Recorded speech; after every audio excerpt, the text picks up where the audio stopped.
என்ன தைரியம் இருந்தா என் வீட்டு சட்டையை தொட்டு எடுத்திருப்ப. இல்லங்கம்மா, ஐயாவோட சட்டை சாக்கடையில விழ பாத்துச்சு, அதான் எடுத்தம்மா. ரெண்டும் ஒண்ணுதாண்டி. சாக்கடையில விழுந்திருந்தா கூட சலவை பண்ணி சுத்தம் பண்ணிருக்கலாம். ஆனா சாணி அல்றவன் நீ தொட்ட சட்டைய சந்தனத்துல குளிக்கிற நான் எப்படி உள்ள சேர்ப்பேன்?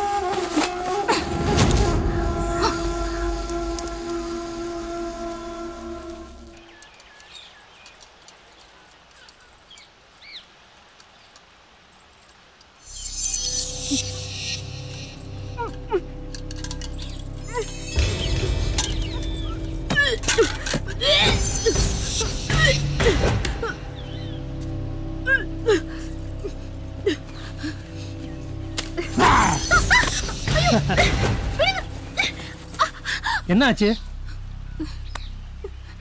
நான் 3 மாசம் முழுகாம இருக்கேன். என்ன மாசம் இது? இப்ப போய் நீ கண்ணை கசக்கிட்டு இதெல்லாம் நீ நானும் குடிசைக்குள்ள போனோம்ல, அப்ப நீ யோசிச்சுக்கணும். இங்க பாரு, நான் ஃபாரின்ல போய் படிச்சுட்டு வந்தவன், நீ தொழிலாளி, நான் முதலாளி. அதனால இதெல்லாம் சரிப்பட்டு வராது.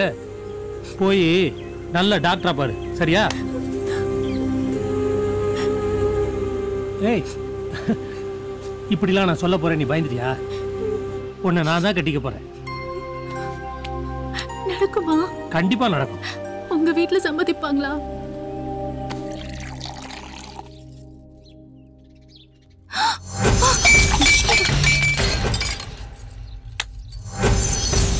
ராஜி, என்ன சத்தம்? என்னடா வெற்றி, வாசல்ல நிக்க வேண்டியவள நடு கூட்டத்தில் கொண்டு வந்து நிக்க வச்சிருக்க. என்ன தம்பி அம்மைக்கு கைக்குள்ள போட்டுக்கிட்டியா? இல்லண்ணே, நான் தான் இவளை கையை பிடிச்சு கூட்டு வந்திருக்கேன். உனக்கு என்ன பைத்தியமா? விடு அவ கைய. இல்லண்ணே.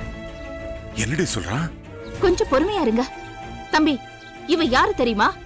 நம்ம வீட்டு புழக்கடையில நின்னு மடி ஏந்தி வாங்கி திங்கிறவ. இதெல்லாம் நமக்கு சரிப்பட்டு வராது. முதல்ல அவ கையை விடு. அண்ணி, நான் இவ்வளவுதான் கட்டிக்க போறேன். இப்ப அதுக்கு என்ன அவசியம்? அவ வயித்துல என் பிள்ளை வளருது. அறிவு இருக்கடா உனக்கு? தாய் தப்பு இல்லாத பிள்ளை தாராளம் விட்டா இப்படி தலைகுனி வச்சுட்டியாடா. ஆர்ப்பாட்டம் பண்ணாதீங்க, அடுத்து உங்களுக்கு தெரிஞ்சிட போகுது. ஆர்ப்பாட்டம் வேணாம், இவன் செஞ்ச வேலைக்கு இவன.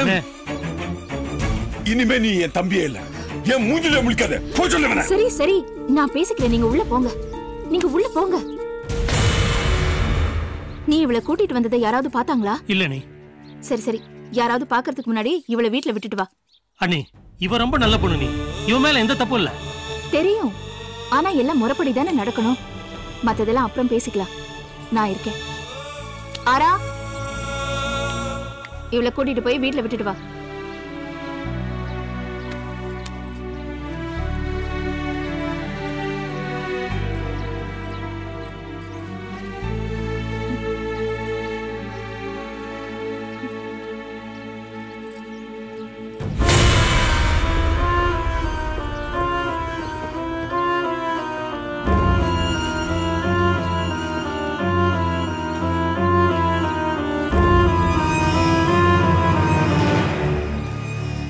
என்னது, உங்க தம்பி இப்படி வந்து நிக்கிறான்? என்ன பண்ண சொல்ற? அவன் பண்ணி இருக்கிற காரியம் வெளியில தெரிஞ்சா என்ன ஆகும் தெரியுமா? உங்க மானம், மரியாதை, அந்தஸ்து, கௌரவம் எல்லாமே போயிடும். தெருவுல தலை நிமிந்து கூட நடக்க முடியாது. குடும்ப மானம் மட்டும் இல்லைங்க, உங்களுக்கு கிடைச்சிருக்கிற தர்மகர்த்தா பதவியும் போயிடும். ஊர்க்காரங்க முன்னாடி அவமானப்பட்டு அசிங்கப்பட்டு இந்த ஊர்ல வாழவே முடியாது. என் வீட்டு வாசல்ல நின்னு ஏன் கையால பிச்சை வாங்கி திக்கிற அந்த பிச்சைக்காரி எனக்கு ஓரவத்தியா வந்தா நீங்க ஒத்துக்குவீங்களா? எனக்கு என்ன செய்யறதுன்னு தெரியலடி. நீங்க ஒண்ணும் செய்ய வேண்டாம், எல்லாத்தையும் நான் பாத்துக்கிறேன்.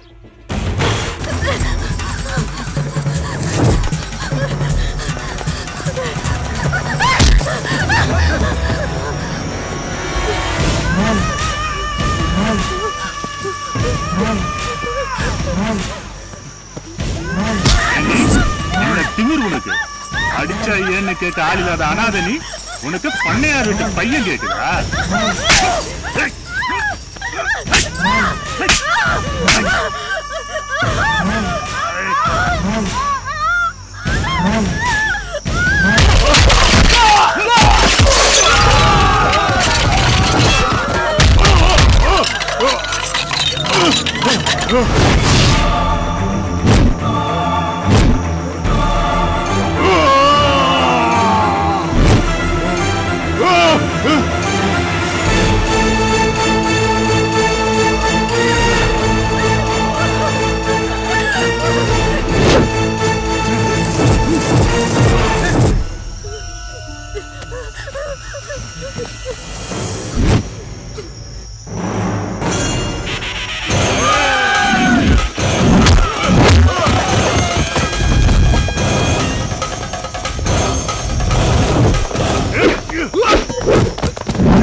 அண்ணி நீங்க என்ன சொன்னீங்க? இந்த 6ஆம் பையன் என்ன செஞ்சா தெரியுமா உங்களுக்கு? கேள்விப்பட்டேன்.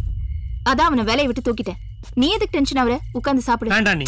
ஏய் உட்காருப்பா. உங்க அண்ணன் மேல இருக்கிற கோவத்துல சாதம் சாப்பிட மாட்டியா? நான் ஒரு மடச்சி. காலத்துல உனக்கு கல்யாணம் பண்ணி வச்சிருக்கணும். உன்னை இன்னும் சின்ன புள்ளையாவே நினைச்சிட்டேன். ஆனா நீ ஒரு புள்ளைக்கு அப்பாவா போறேன்னு வந்து நிக்கிற. சரி சரி சாப்பிடு. வேண்டாம் நீ. சாப்பிடுப்பா.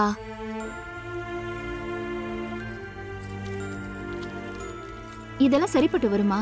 காலங்காலமா காப்பாத்திக்கிட்டு வர குடும்ப கௌரவம் நீ ஆசைப்பட்டதுனால அழிஞ்சிடக்கூடாது. ஊரை விட்டு ஒதுங்கி வாழற கூட்டத்துல இருந்து பொண்ணை எடுத்தா நம்ம சாதி சனம் ஒத்துக்குமா? இல்ல நாம தான் இந்த ஊர்ல வாழ முடியுமா? போதும் நீ. எங்களால யாருக்கு எந்த கலங்கும் வர வேண்டாம். நாங்க ஏதாவது ஒரு கண்காணாத இடத்துக்கு போய் பழச்சுக்கிறோம். நீ போயிடுவ. ஆனா கூடவே குடும்ப கௌரவம் போயிடும்ல.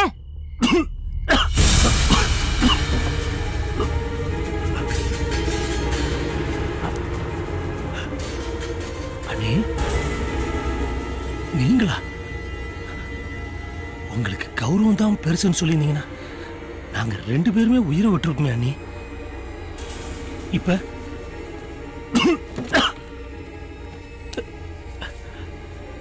அவளை அனாதையா விட்டுட்டு நான் மட்டும் போற மாதிரி பண்ணிட்டீங்களே நீ. நான் எப்பவுமே உங்களை அம்மாவை தான் பார்த்துருக்கேன். அம்மாவை பிள்ளைய கொன்ன பாவம் உங்களுக்கு வேண்டாம். நானே சாப்பிட்றேன்.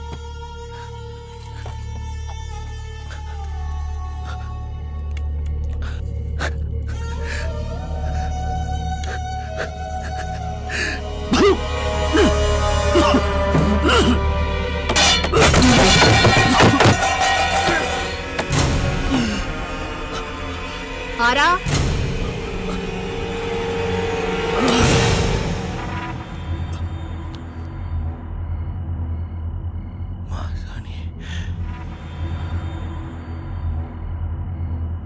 ஊர் எல்லையில எடுத்துட்டு போய் தொங்க போடு.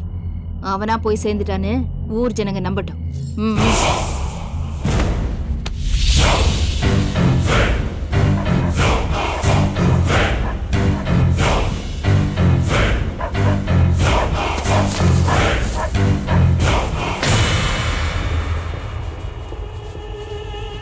ராஜி, இவ்வளவு நேரம் என்ன பண்ணிட்டு இருந்த?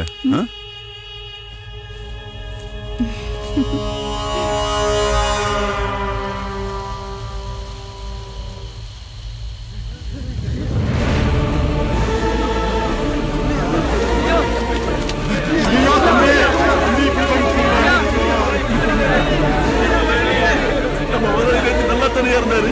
தூக்க மாட்டேங்கிறாரு. ஐயா சின்னையா என்ன எல்லாம் பார்த்துட்டு இருக்கீங்க? இறக்குங்க கீழே.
வெளியில நிக்க வேண்டியவ உள்ள வந்து ஐயா மேலே விழுந்து அழுகுறியா?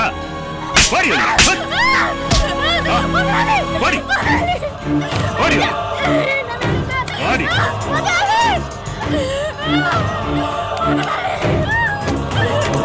ஒன்னும் கேட்க மாட்டேன். பாடி வெளியே.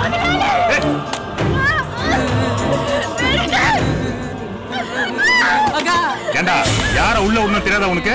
உள்ள வந்தது இல்லாம ஐயா மேல விழுந்தாலும் எனக்கு திட்டு வாங்கி உன் ஜாதி சமத்தோட போய் நிக்க வேண்டியதானே? இழுத்துட்டு போ. ஏன் சரி ஓடி வெளியே. வாடி வெளியே.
ஏமா பொழுது போச்சுமா, எழுந்துருமா.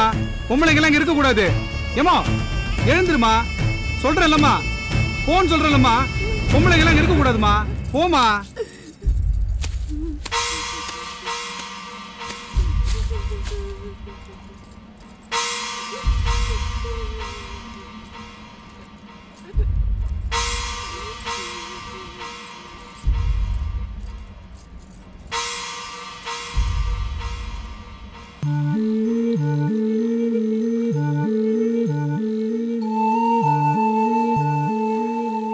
மாசாணி, ஏன் நீங்க உட்காந்துட்டு இருக்க?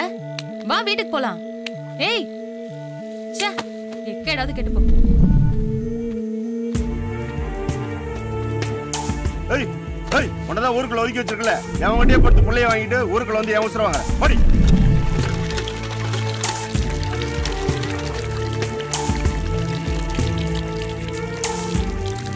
ஏய் ஏய், தண்ணி எல்லாம் குடிக்காதடி. உனதான் ஊரை விட்டு ஒதுக்கி வச்சிருக்காங்கல்ல, இங்க வந்து தண்ணி குடிக்கிறா, போடி.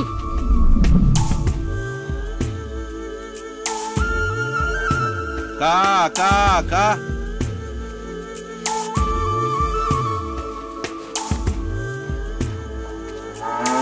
ஏய் கருமா கருமா, அதுல கை வைக்கிறேன். இங்கே வந்து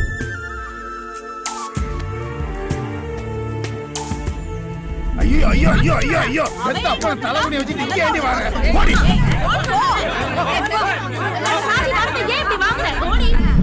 காலங்காத்தால கெட்டு போனவன் முகத்துல முடிக்க வேண்டியதா இருக்கு. வேளங்காத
வழியில துடிச்சிட்டு இருக்கா.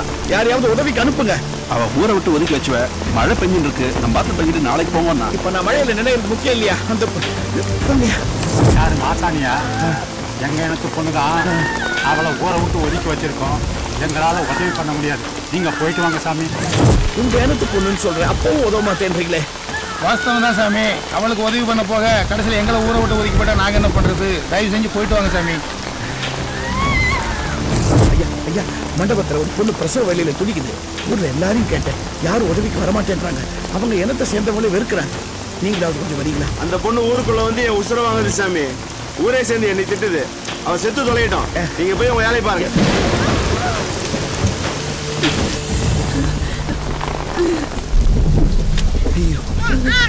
ஆண் குழந்தை தொடாதீங்க சாமி. ஏமா? நான் ஒதுக்கப்பட்டவன். ஊரே என்ன ஒதுக்கி வச்சிருக்கு. நீங்க தொடாதீங்க சாமி. அது மட்டும் இல்ல, நீங்க சாமி சிலைய செதுக்கிறவர். அதனால தான் நான் தைரியமா தொடறேன். ஏன்னா நான் செய்யற சாமிக்கு தீண்ட கூடியவங்க தீண்ட கூடாதவங்கன்னு எதுவுமே கிடையாது. அவன் படைப்புல ஏதுமா ஏற்ற தாழ்வு. மனுஷனுக்கு மனுஷன் இந்த உதவி செய்யலன்னா அப்புறம் இந்த ஜென்மம் எடுத்து என்ன புண்ணியம்? ஏமா இவ்வளவு தெளிவா பேசுறியே, நீ யாருமா?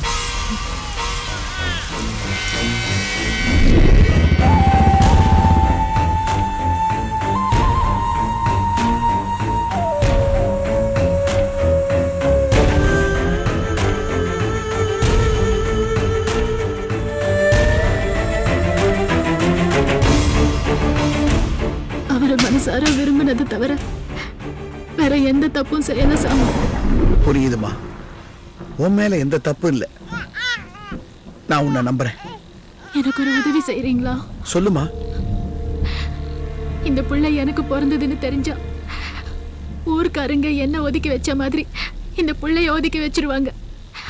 அவரு கௌரவமா வாழ்ந்த இந்த மண்ணுல அவருக்கு பிறந்த பிள்ளை அவமானப்பட்டு பழைக்க கூடாது. என் பிள்ளைய எங்கேயாவது கொண்டு போய் கண்காணாத இடத்துல விட்டுருங்க. அவன் அங்கேயே ஒரு அனாதையா பழைச்சிட்டு போட்டோம். இவன் எங்கேயும் அனாதையா வளர வேண்டிய அவசியமே இல்லை. என் பேரனாவே வளரட்டும். இந்த ஊருக்கு வெறும் கல்ல கடவுளாக்கி கொடுக்கத்தான் வந்தேன். ஆனா இந்த ஊர் ஜனங்க கண்ணுக்கெல்லாம் அந்த அம்பாள் புலப்பட மாட்டாமா. இறக்கமே இல்லாத இவங்களுக்கு நான் சிலையை செஞ்சு தர போறதில்லை. எனக்கு தெரிஞ்ச இந்த சிற்ப கலையை உன் பிள்ளைக்கு நான் சொல்லி தர போறேன். நான் பாதியில விட்டுட்டு போன இந்த சிலைய அவன்தாமா வந்து முடிக்க போறான். எந்த ஊர் உன்னை வேண்டான்னு ஒதுக்கி தள்ளிச்சோ அவங்க அத்தனை பேரும் உன் புள்ள செஞ்ச சிலையை தாம கடவுளா கும்பிட போறாங்க. இந்த சத்தியத்தை நிறைவேற்றுறது என் கையில மட்டும் இல்ல, விதியோட கையிலயும் இருக்குது. அந்த அம்பாளை நம்புவோம்.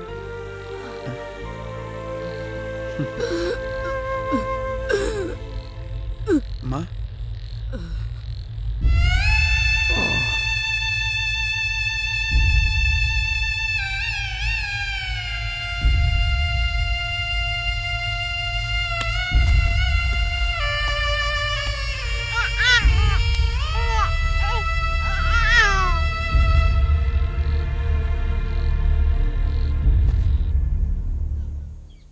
ஒரு கல்லை பார்த்த உடனே அது ஆண் கல்லா பெண் கல்லா மணிக்கல்லான்னு விவரம் அறிஞ்சு அதை செலவழிச்சு ஒரு கல்லுக்கே உயிர் கொடுக்கிற கலை தெரிஞ்சு எனக்கு உங்க அம்மாவோட உயிரை காப்பாற்ற முடியல.